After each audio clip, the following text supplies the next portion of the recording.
नमस्ते, मैं हूं स्मिता। आज की हमारी क्लास है BSTC सेकेंड ईयर के लिए। आज का हमारा टॉपिक है वैश्वीकरण। वैश्वीकरण जिसे भूमंडलीकरण भी कहते हैं। अब अर्थ ये बनता है कि वैश्वीकरण का अर्थ क्या है। वैश्वीकरण, इसके नाम से ही हम जान सकते हैं कि विश्व के स्तर पर किसी भी व्यक्ति, वस्तु, मुद्रा, व्यापार आदि का आदान प्रदान करना।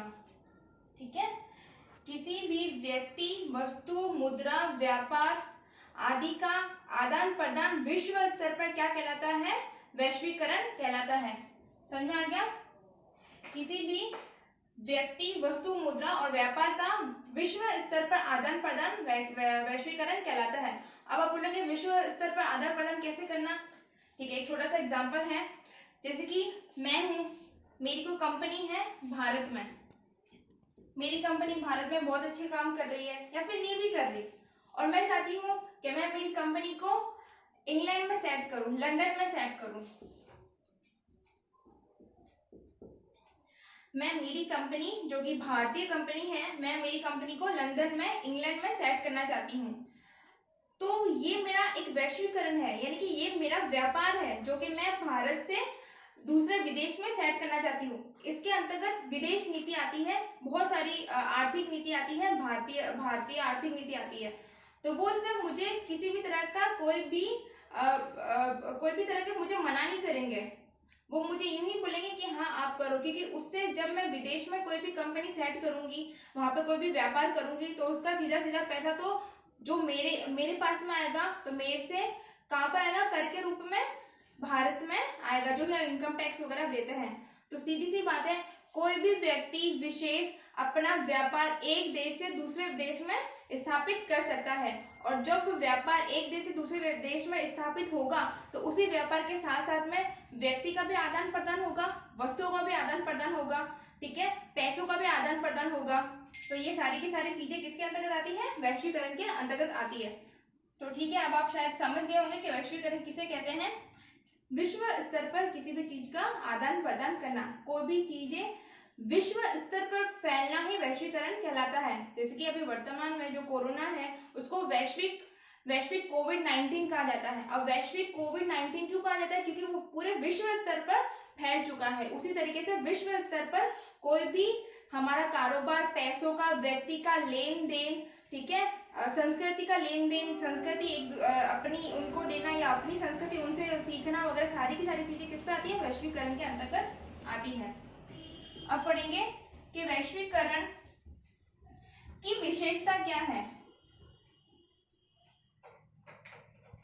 वैश्वीकरण की विशेषता, सॉरी थोड़ा मार्कर खराब हो गया है, इस वजह से मार्कर का थोड़ा यूज ज्यादा नहीं कर पाऊंगी, इसलिए ठीक है मैं बोल ही देती हूँ कि वैश्वीकरण की विशेषता क्या है।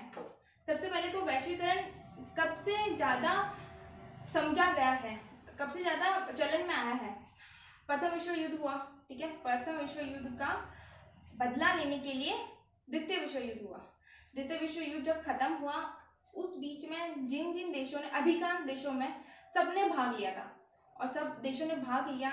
ऐसे में युद्ध करना, एक लंबे समय तक युद्ध चलना, और उसमें अपने नागरिकों की, सैनिकों की बहुत सारी क्षति होना, पैसों को लेकर, खाने पीने की चीजों को लेकर सारी चीजों की क्षति हो जाती, सबका नुकसान खत्म ही हो जाता है।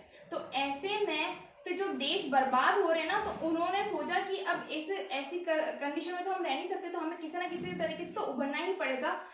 तब जो बड़े बड़े देश है, अमेरिका और लंदन जैसे देशों ने, उन्होंने वैश्वीकरण की नीति को समझा और अपने देश में बाजार स्थापित किए, अपने देश में बाजार स्थापित किए। एक तरीके से तो देखें तो अपना पूरा विश्व एक बाजार ही है, जिसमें चीजें खरीदी और बेची जाती है, यानी कि वस्तुओं का, व्यक्ति का, मुद्रा का आदान प्रदान होता है, ठीक है। लंदन और अमेरिका जैसे देशों ने अपने बाजार स्थापित किए और अपनी आर्थिक स्थिति को और अधिक मजबूत बनाया।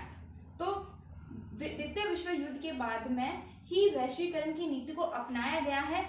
एक देश ने दूसरे देश से सीखा है और दूसरे देश ने तीसरे देश से सीखा है। ऐसे करते ही संपूर्ण विश्व में ये स्थिति को मजबूत बनाया है कि हमारा देश आर्थिक रूप से मजबूत होना चाहिए, ठीक है, और दूसरा देश कहता है कि हमारा देश आर्थिक रूप से मजबूत होना चाहिए। तो ये सारी की सारी चीजें किसके अंतर्गत आती है? वैश्वीकरण के अंतर्गत आती है।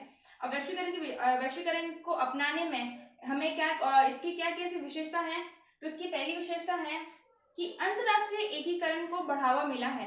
अंतरराष्ट्रीय एकीकरण, सीधी सी बात है कि कोई अमेरिका अगर भारत में कोई कंपनी खोलना चाहती है तो जो अमेरिका की सरकार है और भारतीय सरकार है, जिस अमेरिका की सरकार भारत में कंपनी खोलेगी, ठीक है, पहली बात भारत में अच्छी चीजें होगी।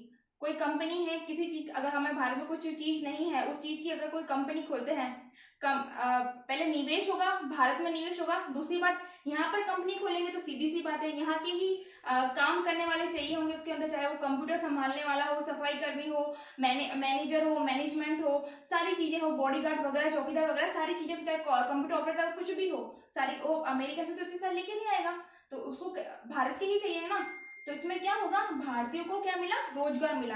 भारतीयों को रोजगार मिला, हमारी भारत सरकार संतुष्ट हो गई कि हाँ चलो भाई हमारे जो भी भारतीय हैं उनको रोजगार तो मिला। तो ऐसे में भारत के बीच और अमेरिका के बीच में जो दो अंतरराष्ट्रीय जो ये दोनों अलग अलग देश है, इनमें क्या एकीकरण बना रहेगा। दोनों एक दूसरे पर, ठीक है, एक दूसरे पर विश्वास करेंगे और एक दूसरे की मदद करते रहेंगे। तो ये सारे के सारे किससे संबंधित है? अंतरराष्ट्रीय एकीकरण से संबंधित है। फिर है विश्व व्यापार का खुलना। विश्व व्यापार, इससे जब एक देश दूसरे देश में अपनी कंपनी स्थापित करेगा तो ऐसे दूसरे देश भी उससे सीखेंगे, फिर वो भी अपनी कंपनी की स्थापना अलग अलग देशों में करेंगे। तो इससे क्या होगा, अलग अलग देशों में जो भी निवेश के जो भी माध्यम है, जो भी बाजार है, वो आसानी से खुल जाएंगे और वो सभी अपने खुद तो आर्थिक रूप से मजबूत होंगे ही जो कंपनी खोलेगा, और जिस देश में खोलना चाहेगा वो भी आर्थिक रूप से सक्षम हो जाएगा, क्योंकि उसमें उस देश में खोलने के लिए उसको निवेश करना पड़ेगा। हमारा अगला है जनसंख्या का देशांतर गमन। जब मैंने अभी आपको क्या बोला है कि व्यक्ति का, मुद्रा का, वस्तुओं का आदान प्रदान, तो इसमें व्यक्ति भी एक जगह से दूसरी जगह जा सकता है। कितने सारे लोग होते हैं जो काम की तलाश में एक शहर से दूसरे शहर जाते हैं, उसी तरीके से कितने सारे लोग होते हैं जो बहुत ही बड़े उद्योगपति होते हैं या फिर जो बहुत ही अच्छा बिजनेस सेटअप करना चाहते हैं, वो एक जगह से दूसरी जगह चले जाते हैं। ऐसे में व्यक्ति भी एक देश से दूसरे देश में जाते हैं और वहां पे अपना व्यापार स्थापित करते हैं। हमारा नेक्स्ट पॉइंट है, ठीक है, दूरी कम होना। जब वैश्विक स्तर पे अपना कारोबार या व्यक्तियों का, मुद्राओं का जब आदान प्रदान होता है तो इसमें हमें दूरी कम लगती है। अब दूरी कम कैसे लगेगी, ठीक है, अब दूरी यहाँ पर कम लगेगी समाचार के माध्यम से, टेलीफोन के माध्यम से, मोबाइल फोन्स के माध्यम से, इंटरनेट के माध्यम से, और ये सारी की सारी चीजें किसके अंतर्गत आती है? वैश्वीकरण के अंतर्गत ही आती है। तो ये हमारी विशेषताएं थी। अब वैश्वीकरण के कारण क्या है? वैश्वीकरण के कारण ज्यादा नहीं है, बस दो ही इसके कारण है। एक तो नवीन स्थानों पर जाकर अपने देश की बड़ाई बताना। मैं आपको नॉर्मल शब्दों में बता रही हूँ कि सीधी सी बात है, कोई भी जैसे एग्जांपल, भारत की कंपनी अगर अमेरिका में जाकर अपना बिजनेस सेटअप करेगी, वहां पर जाकर अपना कारोबार करेगी, तो वहां के आसपास के लोगों में क्या होगा, अच्छा ये तो अमेरिका की कंपनी है, अच्छा ये तो ये तो भारत की कंपनी, ये भारत से आई है, कि ये भारतीय कंपनी है और यहाँ पर आकर सेटअप हुई है। तो उसी तरीके से लोग, वहाँ के जो भी बिजनेसमैन है, यहाँ की वहाँ की सरकार है, वहाँ की जनता है, आपस में डिस्कशन करती है, तो उससे सामने वाले देश का जो भी रुतबा है, जो भी उसका जो रेपुटेशन है, ठीक है, वो सारी की सारी चीजें बढ़ती है। दूसरा है मुनाफा। सीधी सी बात है, मैंने कुछ भी दुकान खोली, कपड़ों की दुकान खोली, मैं दुकान चला रही हूँ, मुझे बहुत अच्छे पैसे मिल रहे हैं, जिसकी मैं अगर कपड़े 1000 रुपए के ला रही हूँ और मैं उसको बेच रही हूँ 1500 रुपए के, तो मुझे तो मुनाफा ही हो रहा है। तो सीधी सी बात है, मुझे और ज्यादा इंटरेस्ट आएगा, फिर मेरे पास पैसे आएंगे, फिर मैं एक दुकान से 2 दुकान करूंगी, 2 दुकान से 3 दुकान करूंगी। तो बस ऐसी ही चीज है, ठीक है। जो भी देश वैश्विक स्तर पर व्यापार करते हैं उनको मुनाफा मिलता है, उनके मुनाफे से उनको और अधिक इच्छा होती है कि वो और अधिक पैसा कमाए और अधिक मुनाफा कमाए, ठीक है। थोड़ा सा टफ था आज का टॉपिक, लेकिन छोटे से मैंने बहुत ही आपको सरल तरीके से समझाया है कि वैश्वीकरण का अर्थ क्या है। सबसे पहले आप जब वैश्वीकरण का अर्थ समझ लोगे ना, तो उससे जुड़ी हुई सारी चीजें खुद ही समझ जाओगे कि वैश्वीकरण के अंतर्गत, वैश्वीकरण विश्व के स्तर पर किसी भी व्यक्ति, वस्तु, मुद्रा, संस्कृति आदि का आदान प्रदान ही क्या कहलाता है? वैश्वीकरण कहलाता है, और वो भी बिना किसी रुकावट के, ठीक है। तो ये आज की क्लास थी हमारे वैश्वीकरण पर। तब तक नमस्ते।